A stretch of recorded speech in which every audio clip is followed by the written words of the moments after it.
Hello guys, baga nagaan deebitan jecha guyyaa irraas barnoota haaraa tokko isiniif qabadhee dhufeera. Guyyaa irraa immoo kan ilaallu aappii tokko qofa fayyadamnee akkamiin guyyaatti doolaara hedduu akkamiin akka dalaguu dandeenyu isin agarsiisa. Aappilikeeshinii amanamaa ta'ee fi akkasumas geemii salphaa taphachuudhaan kan nuuf mijatu akkamiin hojii online karaa salphaan akka hojjechuu dandeenyu isin agarsiisa.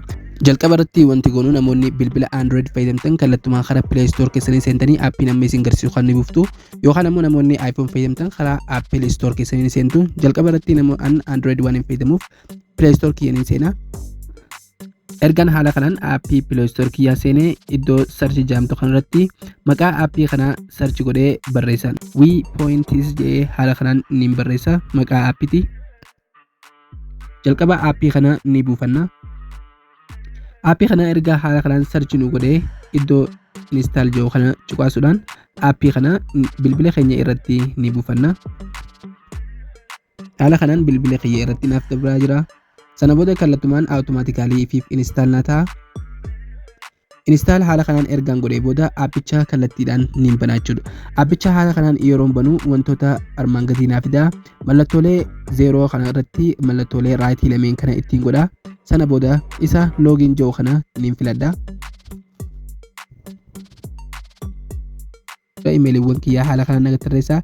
Isinis imeelii tokko kan hin irraanfanne ni filattu. An ammoo as keessaa tokko filadhee isin agarsiisa. Haala kanaan yeroon filadhu automaatikaalii aappiin kiyya karaa kanatti na dabarsa. Sana booda asitti nu dabarsa. Amma invitation koodii guutaa nuun jaa. Kana amma koodii tana yeroo guunnu koinii 1000 takka bilisaan ni arganna jechuudha. Koodii tana guutuudhaaf lakkoofsaan amma asirratti isin agarsiisu kana bakka invitation koodii kanatti ni guutattu. Iddoo kanatti 794 MMY jettanii qubee 3 duubaa gurguddaa godhuudhaan akkasumas itti guutu jechuudha. Bakka kanatti akkuma agartan isa gubbaa kanarratti 0 qaba. Yeroon koodii kana itti guutu bilisaan koinii 1000 kiyya automaatikaalii naaf kannee jira jechuudha. Haala kanaan isinis koodii tana yeroo itti guuttan bilisaan osoo waa takka hin hojjetin koinii 1000 takka bilisaan ni argattu jechuudha. Amma haala kanaan waa hunda xumurree jirra jechuudha. Kana booda maal goonee maallaqa akka harkannu ammoo aappii kanatti bifa salphaa ta'een geemii salphaa taphachuun jechuudha. Fakkeenyaaf isa jalqaba irratti play jedhu kana cuqaasuudhaan akkasumas jala kanarratti kan argamu isa find the opponent kan jedhu ni filanna. Sana booda automaatikaalii kompiitaraa wajjin walitti nu fida. Geemii salphaa taphachuudhaan maallaqa argachuu dandeenya jechuudha. Fakkeenyaaf akkuma agartan isa xiyyaaraa kana taphachuudhaan maallaqa hedduu hojjechuu ni dandeessu. Steepii duraa irratti jechuudha.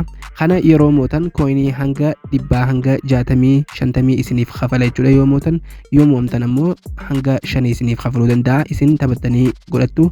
Inni lammaffaan ammoo withdraw dha jechuudha. Akkuma agartan koinii 25 yoo geessan doolaara hanga kana baafattu, doolaara hanga baafachuu dandeessan hojii haala kanaan isiniif kaa'ee jira. Geemiin kun baay'ee amanamaadha. Namoota biraatis afeeruudhaan maallaqa hojjechuu ni dandeessu jechuudha. Maallaqa keessan gara PayPal osoo hin dabarsine PayPal haala kanaan banachuu keessatti mirkaneeffadhaa.